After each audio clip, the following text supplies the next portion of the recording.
Assalamualaikum warahmatullahi wabarakatuh. Selamat bertemu kembali anak-anak. Masih di kelas 5, tema 1 tentang organ gerak hewan dan manusia. Subtema 1, organ gerak hewan. Kali ini kita akan belajar pada buku paket halaman 9-11, 17-19, dan 22-25. Tujuan pembelajaran kita kali ini adalah 1. Membuat gambar cerita. 2. Menjelaskan sikap yang sesuai dengan Pancasila. Dan yang ketiga, menggambar peta kondisi geografis wilayah tempat tinggal. Anak-anak, pada pembelajaran sebelumnya, salah satu hewan yang kita bahas adalah ikan. Anak-anak ingat alat gerak ikan? Ya, alat gerak ikan berupa sirip. Nah, ada sebuah paragraf yang menceritakan tentang keindahan gerak ikan di dalam air, yaitu pada buku paket halaman 8. Yuk kita baca lagi paragrafnya. Kalimat ke-1. Ikan koi dan ikan-ikan yang lain bergerak dengan mudahnya di dalam air. Kalimat kedua. Ikan menggunakan ekor dan siripnya yang lebar untuk mendorong gerakannya ke dalam air. Kalimat ketiga. Ikan memiliki otot yang membuat tulang di bagian ekor menggerakkan ekornya dan membuatnya terdorong ke depan. Kalimat keempat. Semakin kuat kibasan ekor, semakin cepat ikan tersebut berenang. Nah, anak-anak, jika sebuah paragraf ini ingin kita tuangkan dalam bentuk gambar, maka gambar yang sesuai dengan paragraf tersebut adalah gambar berikut. Nah, gambar berikut disebut apa anak-anak? Ya, tepat sekali. Gambar berikut disebut gambar cerita atau gambar ilustrasi. Apakah gambar cerita atau gambar ilustrasi itu? Gambar cerita atau gambar ilustrasi adalah gambar yang menceritakan tentang sebuah peristiwa.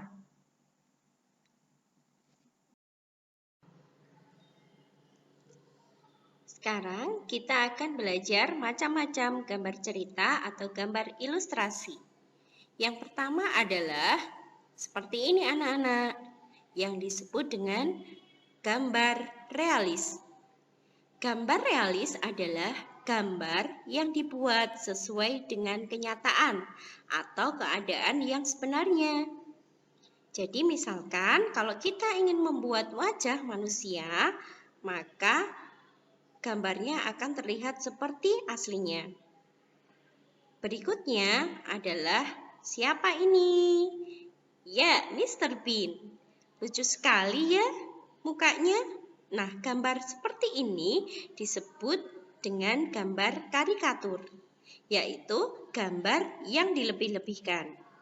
Dalam gambar karikatur ada perubahan bentuk pada setiap karakternya, sehingga bentuknya seringkali terlihat lucu atau aneh. Perhatikan mukanya Mr. Bean ini. Aneh bukan? Berikutnya, gambar dekoratif.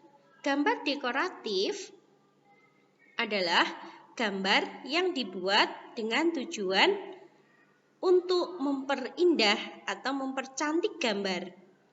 Motif hiasan pada gambar dekoratif banyak dijumpai pada kain batik, kain songket, kain tenun, relief, dan candi. Coba perhatikan gambar dekoratif ini, terutama pada gajahnya. Tidak mungkin kan kalau bulu gajah itu yang sebetulnya ada bulat-bulat seperti itu. Dibuat hiasan bulat-bulat seperti itu agar gajah terlihat lebih indah.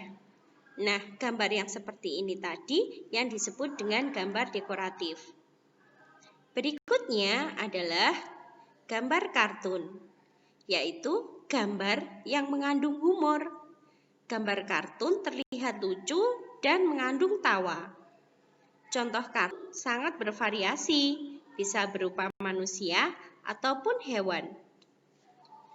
Nah, fungsi dari gambar cerita adalah untuk memperjelas, memperkuat, memperindah, memperkaya, dan menerangkan sebuah cerita.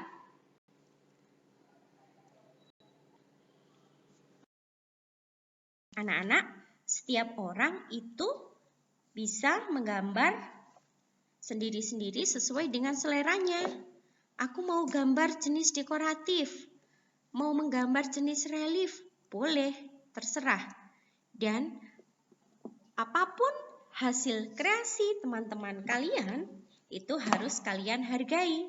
Karena menghargai hasil karya orang lain itu merupakan salah satu contoh pengamalan Pancasila.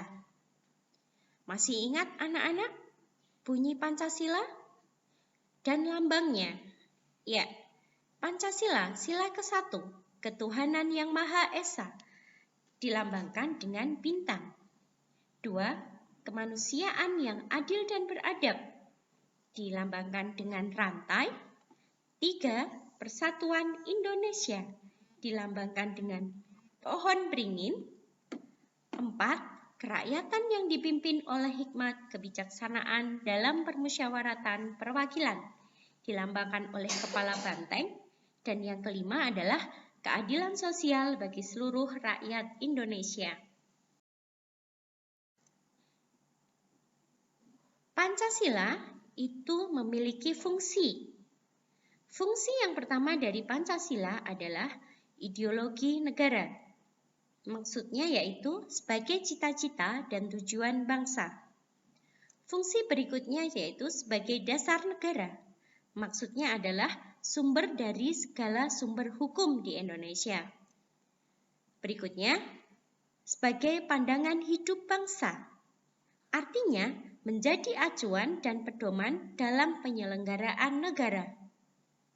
Dan yang terakhir, sebagai kepribadian bangsa.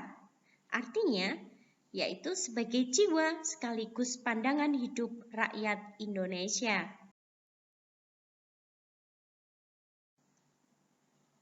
Nah, di dalam tingkah laku kita sehari-hari harus mencerminkan nilai Pancasila. Sikap yang bagaimana sih yang mencerminkan nilai Pancasila? Contohnya adalah sikap yang mencerminkan nilai Pancasila sila ke-1, yaitu sholat berjamaah, merawat tanaman dan hewan peliharaan sebagai wujud syukur kita kepada Allah. Yang ketiga adalah berdoa sebelum dan sesudah makan. Sikap yang mencerminkan sila kedua, menjenguk teman sakit,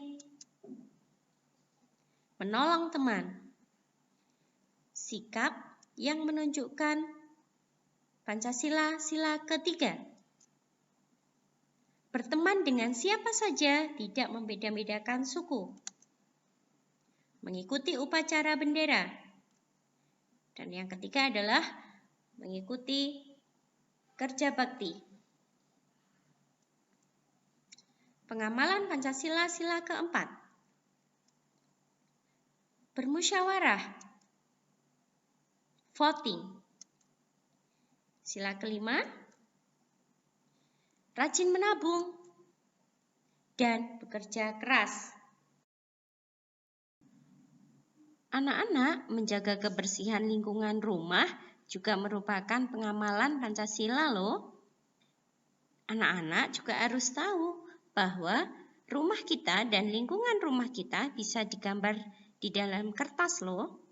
Nah, sebelum menggambar, anak-anak harus perhatikan dulu 4 arah mata angin, yaitu barat, utara, timur, dan selatan. Barat selalu ada di sebelah kiri. Utara selalu ada di atas. Dan di sebelah kanan selalu menunjukkan arah timur. Bawah selalu menunjukkan arah selatan. Arah mata angin ini tidak boleh dirubah-rubah ya nak. Nah, contohnya seperti ini. Pada peta berikut. Ada rumah, polres, kampusku, kantor pos, rel kereta api, bank BCA, toko mebel, balai desa, pabrik gula, SD Negeri 2, dan ingat, ketika menggambar harus dicantumkan arah mata anginnya. Coba perhatikan, arah mata angin ini selalu begitu kan? Barat selalu ada di sebelah kiri, utara selalu ada di atas, timur selalu ada di kanan, dan selatan selalu ada di bawah. Nah, anak-anak, ini ada contoh soal. Jelaskan perjalanan dari rumahku ke balai desa melalui jalur barat. Gambarnya yang tadi. Rumahku ada di sini. Jawabannya yaitu, dari rumahku berjalan ke arah barat sampai pada pertigaan menuju ke arah utara. Bertemu pertigaan lagi menuju arah lurus ke utara. Setelah melewati rel kereta api, akan bertemu lagi dengan pertigaan. Kemudian belok ke timur. Balai desa ada di utara jalan, di depan pertigaan. Nah, seperti itu anak-anak cara menjelaskannya atau cara membaca denah.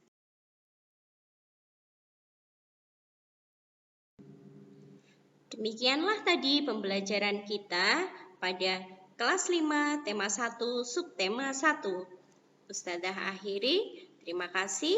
Wassalamualaikum warahmatullahi wabarakatuh.